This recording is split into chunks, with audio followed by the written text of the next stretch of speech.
Hello friends, welcome to my channel. आज आपण बनवणार आहोत कटाची आमटी. यालाच सार असं म्हणतात. कटाची आमटी ही मुख्यतः पुरणपोळीसोबत खाल्ली जाते. त्यासाठी आपल्याला लागणारं साहित्य आहे कांदा, टोमॅटो, बारीक चिरलेली कोथिंबीर, लसूण, हिरवी मिरची, जिरं यांची तयार केलेली पेस्ट, खसखस, कांदा, खोबरं, शेंगदाणे, जिरं यांचे यूज केलेलं मसाल्याचं वाटण.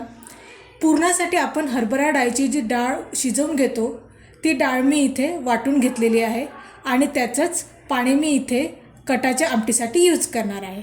चला मग तयार करूया आपली कटाची आमटी. फोडणीसाठी आपण तेल गरम केलं आहे.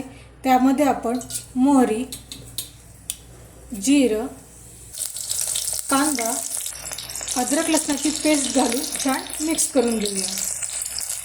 कांदा थोडा लालसर झाला की त्यामध्ये आपण आपलं मसाल्याचं वाटण टाकून छान परतून घेऊया. आता यामध्ये बारीक चिरलेला टोमॅटो टाकून 5 मिनटं याला शिजवून घ्या.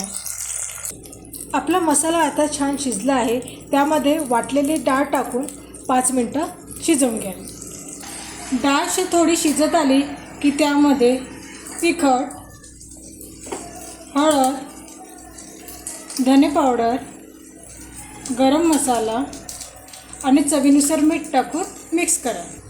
डाळ शिजून तेल सुटायला लागलं की त्यामध्ये आपलं कटाचं पाणी म्हणजेच डाळीचं पाणी टाकून छानपैकी परतून घ्यायचं. आता याला 5 ते 10 मिनटं मिडियम गॅसवर उकळून घ्या. आपली आमटी छान तयार झाली आहे. आता यामध्ये शेवटी कोथिंबीर ॲड करूया. वाव, काय मस्त दिसते आपली कटाची आमटी. तयार आहे छान आपली मस्तपैकी कटाची आमटी. ही आपल्याला पुरणपोळीसोबत खाता येते.